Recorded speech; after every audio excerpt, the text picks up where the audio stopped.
You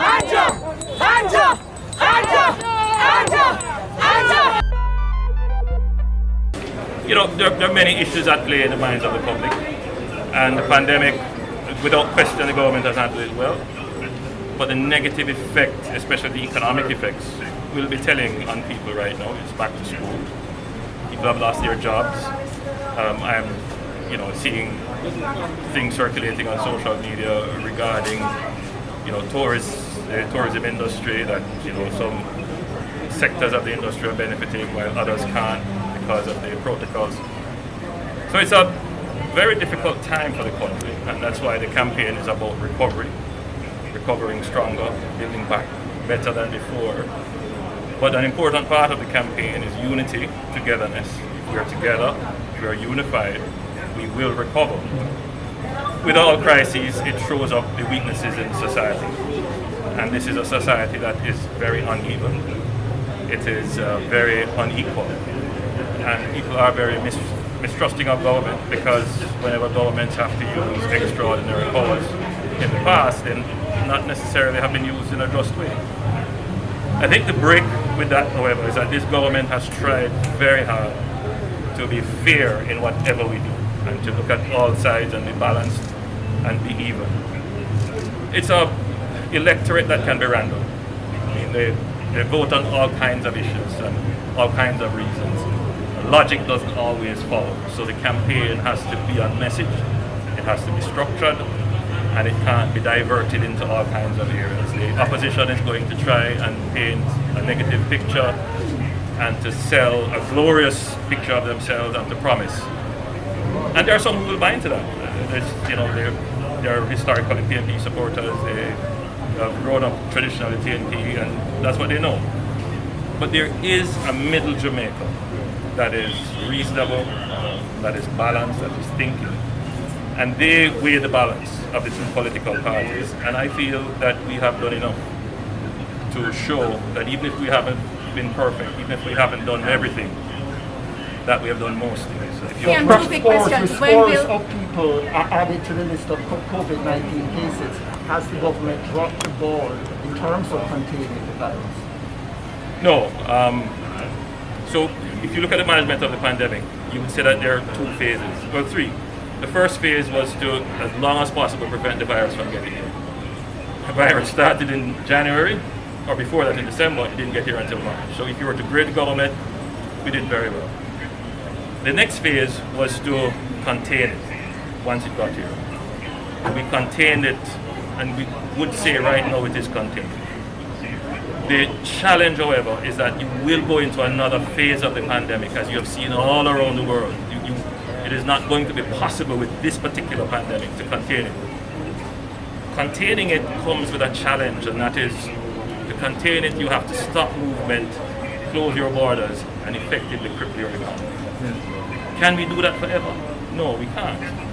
So we are transitioning from the containment phase into a phase of learning to live with COVID. So you have to go on with your life.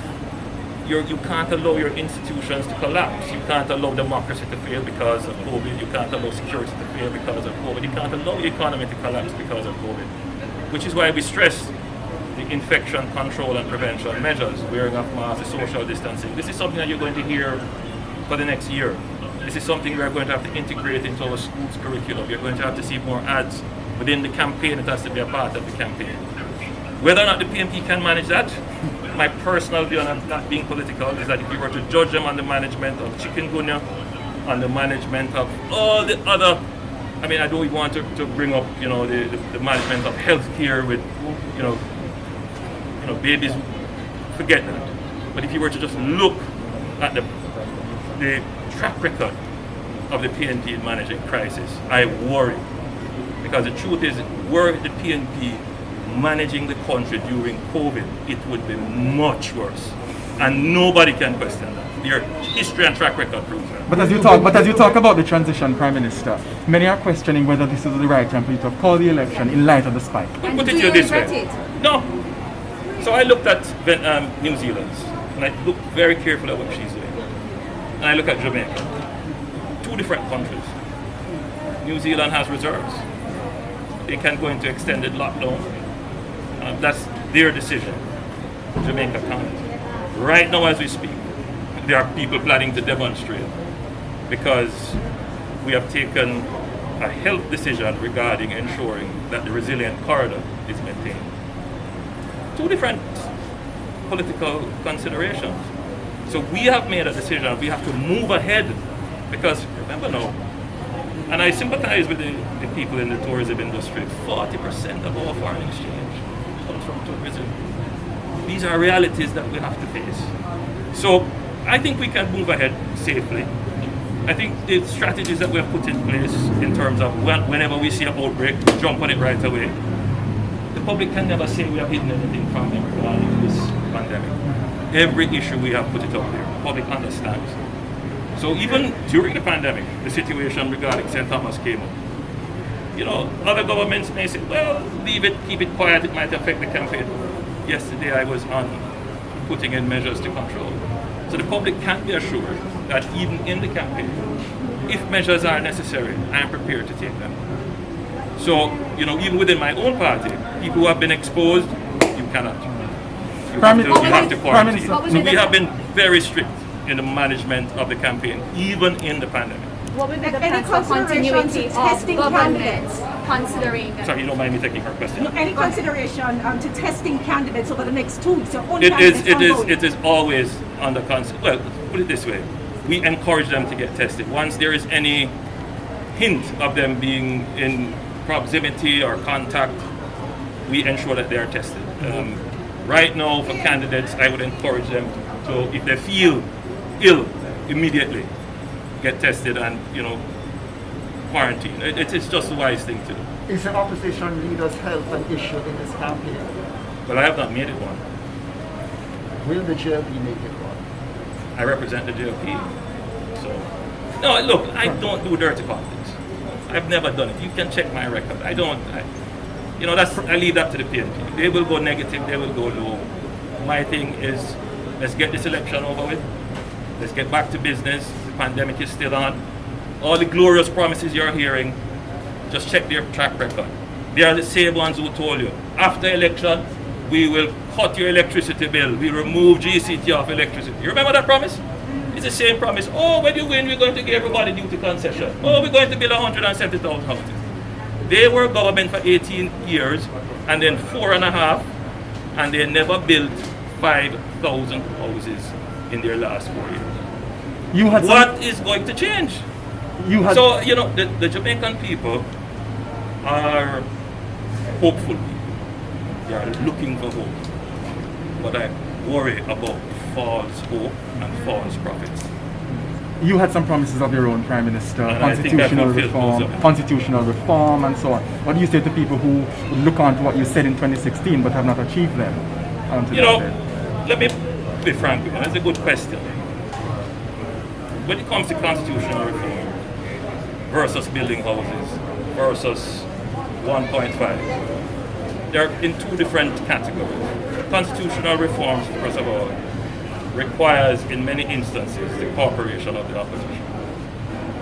They may require referendum, and they are deeply legal issues. We started out with an aspiration, and as I said in Parliament, it remains my aspiration that we should have fixed election dates. As we dug deeper into the issue, we got an opinion that said that it may have constitutional implications, and therefore we should be careful how we move ahead. We even put in Parliament a green paper for consideration. So we haven't taken it off the table. It is still an aspiration. And just to be fair, and I said this to you as a journalist, when you're asking these questions, you have to add the history to it. The PNP in their manifesto also said that they would remove the Queen. In several manifestos before, have they done it when they have had all this time? So I would say those issues, aspirational, it takes time, and you have to ensure that the people are with you on them. I think the Jamaican people are moving in the direction, and my commitment towards the grand referendum, which would put all the constitutional issues, all the issues that deal with what I call the architecture of our society, because you're going to change the society, those really should go in a grand referendum. You do it once and you get all the nation participating, and then you decide. But let's take a question about building houses.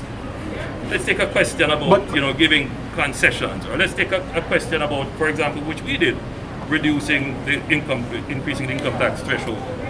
These are commitments now that you test according to not just aspiration, but these are things that have budgetary implications that you can do the fiscal calculations and see whether or not they're possible.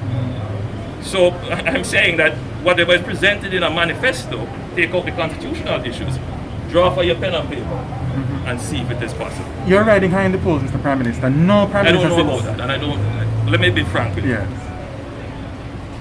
I don't read the polls that come out for good reason, because every human being is can be distracted by these things. It can feed your ego. So I tend not to, because I've been around when the polls were very low for me, and I did make it affect me. And now the polls I hear is very high. I'm still not letting it. Can I finish my question though? Because you're riding high in the polls, but no Prime Minister since PJ Patterson has won. And I don't want to be drawn into it. Look, I want to run a campaign, not on necessarily popularity, but on the issues. Will you be addressing issues of corruption, perception, public perception? Always, and I've never shied away from that. And in my administration, as soon as these issues arise, one thing the public can say, I have addressed them. Will we see? I have not interfered in any way, tried to prevent the authorities from acting. I've paid great respect and deference, because the conversation about corruption sometimes does not place it in context. What is happening is that Jamaica is evolving and our institutions are changing. Our institutions and laws are changing much faster than the actors within those institutions. And so, whilst we're changing the laws and the institutions, much work needs to be done on changing the culture. And from my perspective, whilst we need more laws and more institutions, I think in my next term, I have to spend far more time working on the ministers and the people who work in the political system, so that the laws and institutions, that they are aligned to them. Because it goes down to the basic, there is still a segment of the population that expects to get benefit without necessarily paying attention to how the benefit comes. And that is where I think we could make significant advance if we could also get the electorate. And I've heard the Ombudsman say it in a different way, saying that there are those who expect their politicians to buy their votes. And the country is changing. I'm satisfied that there is a growing trend away from that. Jamaica is evolving, and I'm hoping that I can accelerate that evolution to a country where we are integrous and have strong institutions, and people who, even without institutions, maintain integrity. When will the JLP be releasing its manifesto? Very soon. In fact, I got a kind of preview of it today.